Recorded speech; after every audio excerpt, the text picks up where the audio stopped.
নমস্কার বন্ধুরা, এবার ডিম থেরাপি নিতে হলো স্বপ্না ভাদুরীকে। কিন্তু কে এই স্বপ্না ভাদুরী এবং কি বা এমন তিনি কাজ করেছিলেন যার জন্য ওনাকে আজকে ডিম থেরাপি নিতে হলো এবং মানুষের এত কথা শুনতে হলো।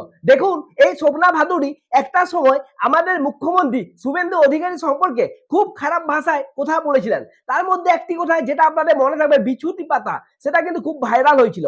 অধিকারীর একটুখানি ওই জামা প্যান্ট খুলে একটু বিস্কুটের পাতা লাগিয়ে একটুখানি খোলা ময়দানে ছেড়ে দিয়ে সব চুলটা নেবে। তাছাড়াও তিনি মোদীজির সম্পর্কে, স্বরাষ্ট্রমন্ত্রী অমিত শাহজি সম্পর্কে নানান কথাবার্তা বলেছিলেন। তো চলুন প্রথমে আমরা সেই কথাবার্তাগুলো শুনেলি যার জন্য আজকে এই স্বপ্না ভাদুরীকে ডিম থেরাপি খেতে হলো।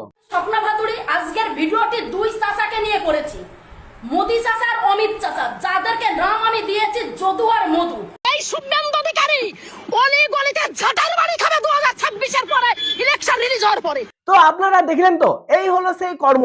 এবার দেখুন সেই কর্মের ফলটা আজকে ওনাকে কিভাবে ভোগ করতে হলো।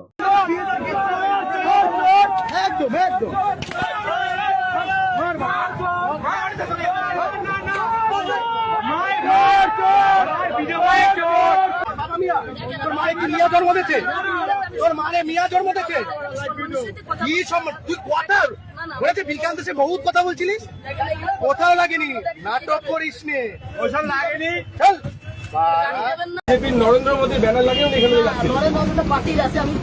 আপনি আগে থাকুন, আমি আগে বলি, তারপরে